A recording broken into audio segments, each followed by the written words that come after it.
ఏ వెలుగు కోసం ఎదురు చూసిందో ఇంతకాలం, దేని చేత జీవించిందో, ఆధ్యాత్మిక చైతన్యంతో ప్రకాశించిందో అటువంటి కంచి పరమాచార్యుల వారు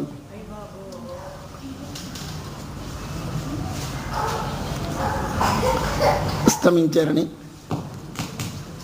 ఒక వార్త తెలిసింది. అది చాలా అందరికీ పెద్ద ఆఘాతం. దానిని ఎందరో సహించలేని వారు బాధపడుతూ ఉంటారు. అందరూ బాధపడతారు. భారతదేశం కాదు, యావత్ భారతదేశంలో ఒక మహాపురుషులు, అటువంటి మహాపురుషుల అస్తమయ వార్త మనం వినడం ఒక విధంగా దురదృష్టం. కానీ వారి శరీరాన్ని మన కోసమని ఎంతకాలమో నిలిపి ఉంచారు. లోకాన్ని రక్షించడం కోసమని 3 సంవత్సరములు దాటినా వారి దేహంలో ఉన్నారు. వారు ఏనాడో వదిలేశారు, బాహ్యంగా కాదు లోపల. కానీ బాహ్యంగా శరీరంతో ఉన్నట్టు దర్శనమిస్తున్నారు. వారు ఏనాడో బాహ్య స్పర్శ లేకుండా జీవిస్తున్నారు. ఎందుకు? వారి ఏ ఉత్తమమైన బ్రహ్మీభూతమైన ఆత్మ ఆ శరీరంలో ఉందో ఆ శరీరాన్ని చూస్తే లోకం తరిస్తుందని. కాబట్టి లోకం కోసమని శరీరం ధరించి ఉన్నారు. కానీ వారు ఇంతకాలం వారి వలన వారు ఉండలేదు. ఇంకెంతకాలం మన కోసం ఉంటామని వారు చాలించి వారే స్వేచ్ఛగా వేయించేశారు. అందుచేత ఆ వార్త ఇవాళ మా సెక్రటరీ గారు, అంటే ఈ జిఆర్ ఎడ్యుకేషన్ ట్రస్ట్ ఇక్కడ నిర్వహిస్తున్నటువంటి సెక్రటరీ గారికి ఎవరో చెప్పారట. వారు వచ్చి చెప్పారు. చెప్పిన తర్వాత తెలిసి అందరికీ తెలియచేయకుండా ఉండటం భావ్యం కాదని మనం ఒక్కసారి మనసులో వారి దివ్యాత్మ సర్వత్రా వ్యాపించి అందరినీ ఆధ్యాత్మిక మార్గంలో జ్యోతి రూపంగా మనల్ని నడిపిస్తూ మనందరిలోనూ తానే ఉండి అందరిలోనూ ఆయన బ్రహ్మీభావాన్ని పొందేరు కనుక, మనందరిలోనూ ఉన్నది అదే కనుక అందరికీ ఆ దివ్య తేజస్సును ప్రకాశింపజేస్తూ ఉండవలసిందని మనం ఒక్కసారి భగవానుని ప్రార్థిద్దాం.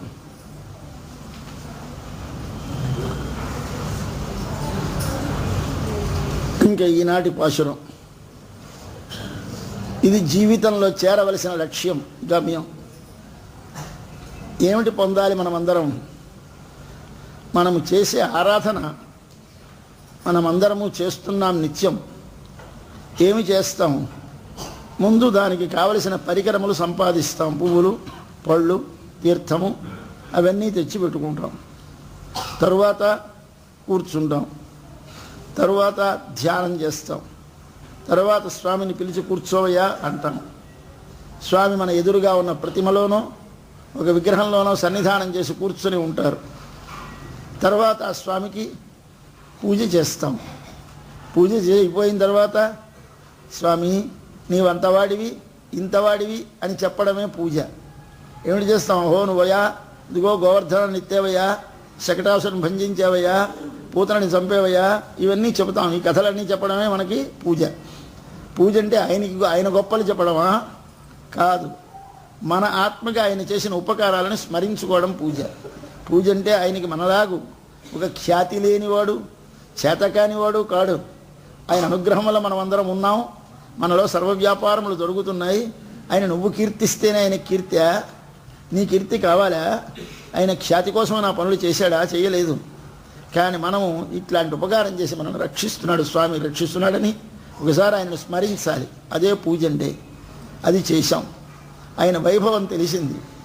తెలిసిన తరువాత ఒకసారి స్వామి ఇదంతా నీదే, ఇదంతా నీ కొరకే, నీది కానిది ఈ విశ్వంలో ఏదున్నదయా, నీది కానిది నేను ఏదైనా అర్పించగలనా, నేను నీవాడను, నాది నీది అని స్వామికి నివేదనం చేస్తాం. అంటే నైవేద్యం అంటారే, అది నివేదనం అంటారు. నివేదనం అంటే అర్థం ఏంటి? మీరు పెట్టిన పాయసమో పొంగలో కాదు నివేదనం చేసేది. ఈ లోపల ఉన్న ఆత్మ వస్తువుని, ఈ ఆత్మకు చెందినవని మనం అనుకుంటున్నటువంటి వాటిని అన్నిటినీ భగవంతునికి సంబంధించినవి అని తెలియజేయడమే నివేదనం. ఇది చేస్తాం. నైవేద్యం అయిన తర్వాత ఏమిటి చేస్తాం? మంత్రపుష్పం, నీరాజనం ఇస్తాం. మంత్రపుష్పం అంటే స్వామి యొక్క స్వభావాన్ని స్పష్టంగా తెలుసుకుంటాం. నాయనా నీవు ఎవరయ్యా? నీవు నారాయణం మహాజ్ఞేయం విశ్వాత్మానం పరాయణం నారాయణ పరో జ్యోతిరాత్మా నారాయణ పర అని అంతా నారాయణుడే, చూచేవాడు నారాయణుడే, చూడబడేది నారాయణుడే, కన్ను నారాయణుడే అని అంత పెద్ద మంత్రం అంతా చెప్పేస్తాం. ఇది పుష్పం. పుష్పం అంటే ఏమిటి? పువ్వు. పువ్వు వికసించింది. పువ్వులు సమర్పించక్కర్లేదు, ఈ మంత్రం చదివితేనే పుష్పం సమర్పించినట్టు లెక్క. ఇప్పుడు ఒక్కసారి మన భావనలో విశ్వమునంతని ఆ నారాయణ స్వరూపంగా ఒకసారి భావన చేసి అందరూ నారాయణ స్వరూపమే అని భావిస్తాం. ఇప్పుడు జ్ఞానం వికసించింది. వికసించిన తర్వాత వెంటనే ఏమి చేస్తాం? మనం ఒక హారతి ఇస్తాం. కర్పూరము వెలిగించి స్వామికి హారతి ఇస్తాం. హారతి అంటే ఏమిటి? హరించేది అని అర్థం. హరతి దేనిని హరిస్తుంది? ఇంతసేపు మన కోసమని స్వామి వచ్చి ఈ కంటకి ఎదురుగా కూర్చున్నాడు. అరే స్వామి, ఎవరి కంటికి కనబడని వాడివి, నా యందుండే అనుగ్రహం చేత నా ముందుకొచ్చి ఈ విగ్రహంలో ఇంత పరిమితమైన నేను చిన్న విగ్రహాన్ని పెడితే, లేదా చిన్న ప్రతిమను పెడితే, లేదా ఒక చిన్న ఇది పెడితే, పటం పెడితే దానిలోకి వచ్చి సన్నిధానం చేసి కూర్చున్నావా తండ్రి? విశ్వమంతా వ్యాపించి ఉన్నవాడు నా హృదయంలో ఇంత అణువైన ప్రదేశంలో ఎలా ఇముడి ఉన్నావయ్యా? ఇంతవాడివి ఇక్కడొచ్చి ఎలాగున్నావయ్యా? ఎంత శ్రమ పెట్టాను తండ్రి, నీకు ఎంత దృష్టి దోషం తగిలిందో అని బెంగ పెట్టుకోవాలి మనసులో. ఈ బెంగ కలిగితే నీకు జ్ఞానము కలిగిందని లెక్క. జ్ఞానము కలిగింది అంటే బెంగ కలుగుతుంది. మన పిల్లవాడు అని మనకి తెలిస్తే, వాడు ఎండలో నడిచొస్తే నాయన ఎలా వచ్చావు కళ్ళు కలిపినాయి అనవా? పైవాళ్ళ పిల్లలు ఎందరో వీధిలోంచి వెళ్ళిపోతారు, నువ్వు అంటావా? అనవు. ఎందుచేత? వీడు నావాడు అనే జ్ఞానం కలిగింది కనుక. అలాగే భగవంతుడు, తండ్రి నీవేనా నేను, నీవేనా ఈ విశ్వము, ఏ పదార్థంలో చూసినా నీవే ఉన్నావా, నీవు లేని పదార్థము లేదా, నీది కాని పదార్థము లేదా, ఇవన్నీ తెలిసే ఈ మంత్రపుష్పంలో మనకి తెలిసేసరికి వెంటనే ఏమిటొస్తుంది? మనకి లోపల ఒక విధమైనటువంటి బెంగ కలుగుతుంది. ఆ బెంగ చేసి ఏం చేస్తాం? వెంటనే దృష్టి దోషం తీస్తాం. ఇది తీయడమే హారతి ఇవ్వడం. స్వామికి ఒక్కసారి కర్పూరం వెలిగించి ఇలా తిప్పి మళ్ళీ ఇటించి ఇలా ఇటు తిప్పి తీసేసి ఆ పక్కన పడేసి నీళ్ళు పళ్ళెంలో వేసి ఆ స్వామికి ఒకసారి కళ్ళకి నీళ్లు రాసి ఒకసారి 2 తీర్థం మళ్ళీ సమర్పించి అయినా పదిలంగా ఉండు అని సమర్పిస్తాం. దీనిని మనం నీరాజనం అంటాం. దీనినే మంగళహారతి అంటారు. అయితే మనం దేవాలయంలోకి వెళ్ళినప్పుడు మంగళం పాడవచ్చునా?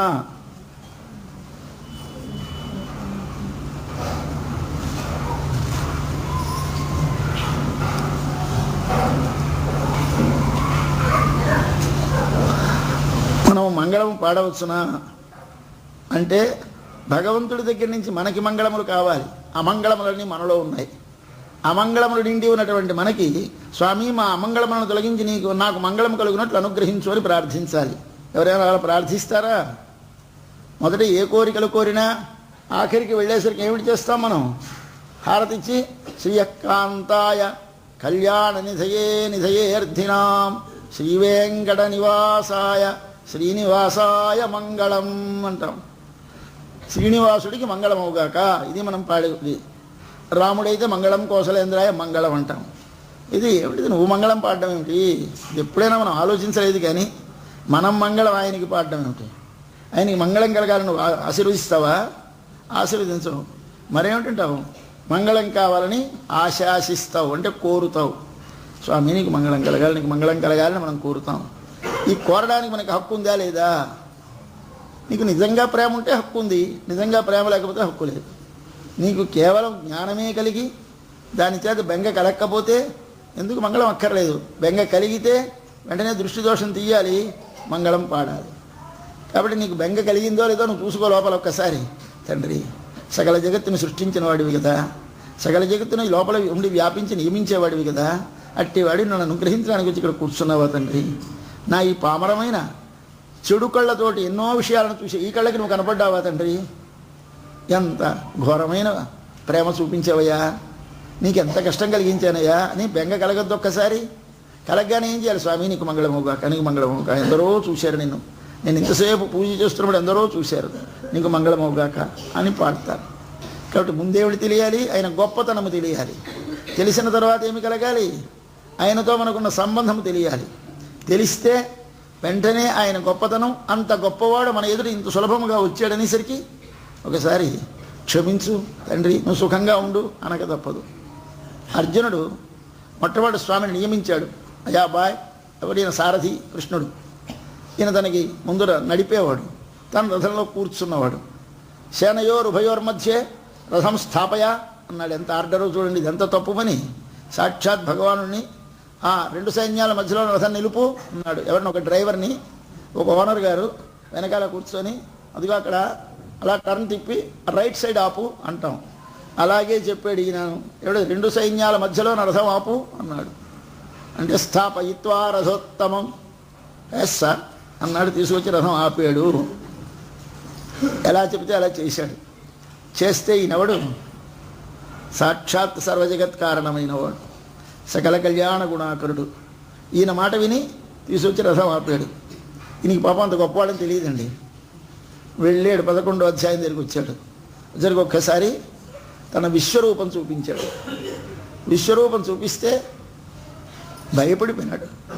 భయపడిపోయి స్వామి స్వామి పొరపాటు అయిపోయింది, ఇందాక ఏదో తెలియక నేను నిన్ను బావా అన్నాను, కృష్ణ అన్నాను, సఖే అన్నాను, యాదవ అన్నాను, క్షమించు పొరపాటు. నీతో కలిసి ఆడినప్పుడు ఏమైనా పొరపాటు చేసి ఉంటానేమో, పడుకున్నప్పుడు నీ మీద ఏమైనా కాలు వేసానో ఏమిటో, భోజనం చేసినప్పుడు ఏమైనా నా ఎంగిల్ నీ దానిలో పడేసావో ఏమిటో, ఏం చేసినా విహార శయ్య ఆసన భోజనాదిషు నేనేదో అసత్కృతోసి, నేను నీ విషయంలో చాలా అపచారాలు చేశాను, క్షమించు అని ఒక్కసారి ఎక్కడ తిరిగాడు. ఇలా ఎదురు నుంచి దండం పెడుతూ ఓ మాట, అలా పక్క నుంచి ఓ మాట, వెనక నుంచి ఓ మాట, ఈ పక్క నుంచి ఓ మాట, ఇలా చుట్టూ గిరగిర తిరిగాడు. ఇది ప్రదక్షిణ అండి. ఎందుకు ఈ ప్రదక్షిణం? వాడి గొప్పతనము తెలిసిన తర్వాత ఇంతకుముందు చేసిన తప్పులకి భయపడి ప్రదక్షిణం చేశాడు. ఒక్కసారి నమస్కారం చేశాడు. అలా అంత భయము కలిగింది. ఈ భయము కలిగిన తర్వాత ఇంత వాడిని ఇంత శ్రమ పెట్టి ఇక్కడికి తీసుకొచ్చామే, కాబట్టి ఆయన సుఖంగా ఉండాలి అనేటువంటి మంగళం రాక తప్పదు ఎవడి హృదయంలోంచి అయినా. అట్లాగే మన పిల్లలు, స్వామి నువ్వు ఇంగనే పోందరుళి కోప్పుడియ సీరియ సింహాసన తిరిందు యాం వంద కార్యం ఆరాయిందరళ్ ఏం దమాయింపోతున్నాడు. స్వామి నువ్వు నీ భవనంలోంచి ఇలా రా. శాసనం ఎవరికి? కృష్ణ భగవానుడికి. నువ్వు ఇలా రా, ఇలా నడిచి వచ్చి మేము పెట్టినటువంటి అక్కడ ఆసనం పెడతాం, దాన్ని మీరు కూర్చొని అప్పుడు అడుగు ఏం పని మీద వచ్చారని, దాన్ని పరిశీలించు, అప్పుడు మమ్మల్ని అనుగ్రహించు అని చెప్పారని శాసించారు. పాపం ఆయనంత మాయకుడు, ప్రేమించిన వారు ఏం చెప్తే ఆ పని చేసేస్తాడు. అయ్యో చెయ్యవచ్చా చేయకూడదా అని చూసుకోడు. కేవలంగా మాటలు రాని వాడికి చీటీ రాసి ఇచ్చినట్టు, అబ్బాయి ఇదిగో ఇలా చెప్పానని చెప్పు, ఇలా చెప్పానని చెప్పు అని ధర్మరాజు అర్జునుడు భీముడు చెబితే సరే, అలాగే ద్రౌపది చెబితే అలాగే అన్నీ పుచ్చుకొని వెళ్ళి రాయబారం సభలో చెప్పొచ్చాడు ఈయనే, ఈ కృష్ణుడు వీళ్ళ కోసం. అయ్యా నేను సారథిగా నువ్వు ఉండాలంటే అలాగే రథం నడిపాడు ఈయన, గుర్రాలను కడిగాడు ఈయన. ఏమిటి ఈ సౌలభ్యం స్వామిది, ఇంత సౌలభ్యమా అని ఎప్పుడు తెలిసింది? 11 అధ్యాయాలు అయితే కానీ తెలియలేదు. అలాగే మన పిల్లలకి నడిచి వచ్చేసాడు. ఎవడి కోసం వస్తాడు, రమ్మన్నాం, వచ్చేసాడు అనుకున్నారు. వచ్చి కూర్చున్నాడు స్వామి. ఆయన వీరికి భయం కలిగించడానికి ఒక్కసారి ఇలా కాలు కింద మోపి పీఠం మీద రెండో కాలు ఇలా పైకి తీసి ఇలా పెట్టాడు. ఒక కాలు మీద ఒక కాలు ఇలా వేసుకో కూర్చున్నాడు.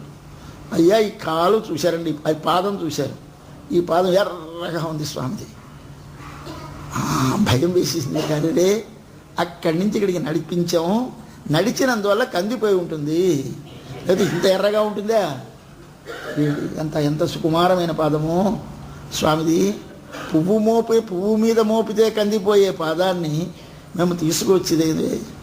పువ్వులో పుట్టిన పరిమళం, పువ్వులో పుట్టిన పరాగం కంటే పరాగం కూడా అబ్బా ఒత్తుతోంది అనుకునేటువంటి లక్ష్మీదేవి వచ్చి ఆయన పాదాలు పడితే ఇలా భయపడుతూ పడుతుందిట. ఇలా పాదాలు నొక్కినప్పుడు, కాళ్ళు పట్టినప్పుడు ఆవిడ సంకోచిస్తూ ఏమో ఎక్కడ కందిపోతాయో అని అలా మెల్లగా పడుముడుతుంది. అలాంటి పుష్పములో పుట్టిన తల్లి తన చేతులతో పాదములు నొక్కితే ఎక్కడ నొప్పెడుతుందో అని మెల్లమెల్లగా నొక్కుతుంది. అటువంటి పాదాలను మేము పాపాత్మలను నడిపించి తీసుకొచ్చామే. అయ్యా గాభరాయి పడిపోయినారు. గాబరా పడిపోయి ఒక్కసారి వెనక జ్ఞానం అంతా మాసిపోయింది. నిన్నటి పాసులలో ఎంత జ్ఞానం చెప్పారు. కొండ గుహలో ఉన్న సింహం బయటకు వచ్చినట్టు సకల జగత్తుకి కారణమైన తత్వము, సృష్టికి ముందు అన్నిటినీ తన లోపల ఇముడ్చుకుని ఉన్న తత్వము ఒకనాడు సృష్టి చేసే సమయం ఆసన్నమేదని తెలిసి తనంత కదలి, అంటే కాలము సృష్టించి, కాలము తర్వాత అగ్నిని సృష్టించి, నీటిని సృష్టించి, హృదయంని సృష్టించి అన్నిటినీ కలిపి అందులో జీవులను చేర్చి అందులో తాను చేరి బయటకు వచ్చి బ్రహ్మను సృష్టించి బ్రహ్మకు వేదమునిచ్చి ఎంత కథ చెప్పేశారండి, ఎంత జ్ఞానం ఇదంతా, పెద్ద వేదాంతం చెప్పారు నిన్న. ఇవాళ పిచ్చి అయిపోయినారు. ఇవాళ ఇంత వేదాంతం చెప్పిన వాళ్ళకి ఏమిటనాలి? ఆయనకి నడక కష్టం ఏమిటండి? అన్నిటినీ కడుపులో పెట్టుకుని వాడికి ఎంత ఇదో పెద్ద కష్టమా? ఇది తెలియదండి. వాడు ఎంత ప్రేమ ఎక్కువైతే అంత బెంగ ఎక్కువ అవుతుంది. కాబట్టి ప్రేమ ఎక్కడ మీకు అస్థానం ఉందంటే అవసరం లేని చోట కూడా భయం. మన పిల్లడి మీద మనకి ప్రేమ. ఇప్పుడు చాలా సమర్థుడు, బాగా 30-40 ఏళ్ళు వచ్చినవాడు, మంచి సామర్థ్యం గలవాడు, మంచి డిఫెన్స్లో పనిచేస్తున్నాడు. వాడు వెళ్ళాడు, రాత్రి ఇంటికి వచ్చేస్తానమ్మా, వేగమే వచ్చేస్తానని చెప్పి వెళ్ళాడు తల్లితోటి. ఈ తల్లికి వెర్రి ప్రేమ. వాడు రావడం ఆలస్యమైంది.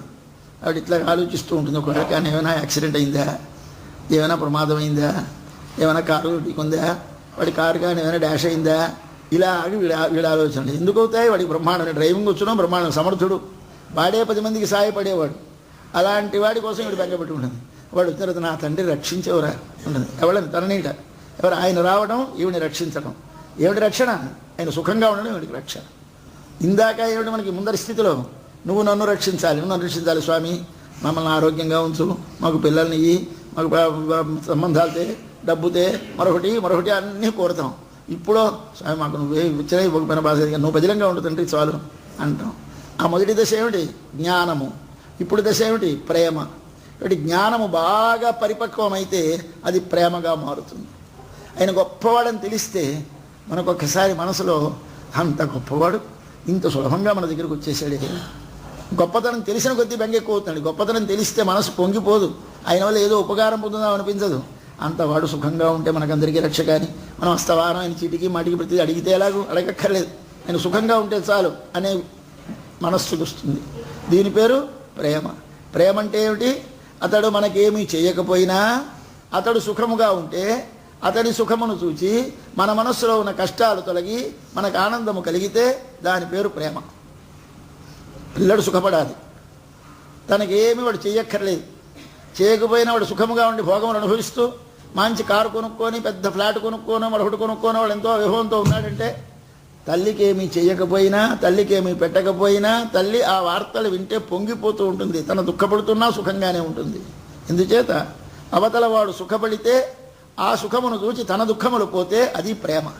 అంతేగాని ప్రేమ అంటే వాళ్ళు ఏమైనా ఇస్తారని, లేదా వాళ్ళు ఎందుకైనా ఉపకరిస్తారని, భవిష్యత్తులో మనకి ఎందుకైనా అవసరమవుతారు కాబట్టి వాళ్ళు ప్రేమ పడాలి అని, రెసిప్రోకల్గా అంటే వారు ఇచ్చారు మనం ఇచ్చామని దేహిమే దదామితే అంటామంట. మనం అందరము దేవుడి దగ్గరికి వెళ్ళి స్వామి నాకు మా అబ్బాయికి పెళ్ళి అయితే నీకు కళ్యాణం చేయిస్తాను, ముందు దేహిమే, అప్పుడు దదామితే, ముందు ఇలా చేయబెడతామట, తర్వాత ఇలా ఇస్తామట. కాబట్టి ఇస్తే ఇస్తాను, ఇది మన సిద్ధాంతం. ఈ ఇస్తే ఇస్తానన్న సిద్ధాంతం ఎప్పుడు ఉంటుంది మీకు? వాళ్ళు రక్షణ చేయగలవాడు, మంచి సమర్థుడు అని తెలిసినప్పుడు ఉంటుంది. అది పోయింది. ఇప్పుడు ఎక్కడికి వచ్చేసాం మనం? నేను వాడిని రక్షించాలి, తండ్రి నీకు మంగళము నీకు మంగళం. ఇది ఎప్పుడు? అంత సమర్థుడికి ఏమి ప్రమాదం వస్తుందో అన్న బెంగ కలిగితే వచ్చేటువంటి స్థితి మంగళము పాడుట. కాబట్టి పూజకి ఆఖరి ఎక్కడ? మంగళం అయిపోతే పూజ అయిపోయింది. మంగళహారతి అయిపోయిందండి అంటే పూజ అయిపోయిందని అర్థం. కాబట్టి పూజకి ఆఖరు మంగళం. ఇది చేరాలి. మనం అందరం ఎక్కడికి చేరాలి? మంగళం దగ్గరికి రావాలి. ఇవాళ మంగళం దగ్గరికి వచ్చాం అంటే స్వామి ఎందు మనకి పరిపూర్ణమైన ప్రేమ కలిగింది అన్నమాట. ఈ పరిపూర్ణమైన ప్రేమ కలిగితే మరేమి మీరు చేయక్కర్లేదండి, ఆయనే తనంత తాను పరిగెత్తుకొస్తాడు మన దగ్గరికి. పాపం మా అమ్మకు మాట కనిపించకపోతే వాడు బెంగ పెట్టుకుపోతుందండి, ఒక్క మాట లోపలికి వెళ్ళి అమ్మ కనిపించి వచ్చేస్తానంటాడు. అలాగే మనం అంత ప్రేమతో ప్రేమిస్తే ఒక్క మాట మనకి దర్శనం ఇచ్చేసి వెళ్ళిపోతూ ఉంటాడు. పాపం మనం గాబరా పడిపోతామని నేను పని మీద వెళుతున్నాను మళ్ళీ వచ్చేదాకా భయపడకు చెప్పి వెళ్తాడండి మనతోటి. మనకి ప్రేమ లేదనుకోండి, ఆయన గొప్పవాడిని ధైర్యంలోనే నిన్ననే ఉన్నాం అనుకోండి, చెప్పడు. వాడికి తెలుసును అంతాడు, నేను ఎక్కడ ఉంటానో వాడికి తెలుసును కానీ చెప్పక్కర్లేదు. కాబట్టి ఈ 2 దశలు, మొదటి దశ జ్ఞాన దశ, రెండవ దశ ప్రేమ దశ. జ్ఞాన దశలో భగవంతుడు నాకు రక్షకుడు అనుకుంటాం మనం, వాడే నన్ను రక్షిస్తున్నాడు అనుకుంటాం. ఈ రెండో దశ వచ్చేస్తే నా స్వామిని నేను రక్షించాలి అనిపిస్తుంది. అలా ఎవరికైనా అవుతుందండి. ఎందుకు అలా అంటారండి? భగవంతుని ఎవరైనా అంటారండి అంటే మరి తల్లి పిల్లని అంటుంది కాదు. తల్లి చిన్నప్పుడల్లా ఏమిటి పిల్లని రక్షించింది. ఇప్పుడేమిటి చేస్తోంది ఆవిడ? తల్లి పిల్లడికి ఎంతో సమర్థుడని తెలిసింది, చదివించింది, మిలిటరీకి పంపించింది, అంతా సమర్థుడైనాడు. కానీ ఇవాళ ఆవిడ ఏమిటి? మా వాడికి ఏమొస్తుంది? పెద్ద మిలిటరీ ఆఫీసర్ అయినా ఆయనకి ఏమొస్తుంది? రాదని ధైర్యం లేదే. ఎందుకు లేదు? తన పిల్లడు కనుక మించింది కనుక ఆ ప్రేమ చేత భయము కలుగుతుంది. ఆ భయము కలిగితే మంగళం పాడతాం.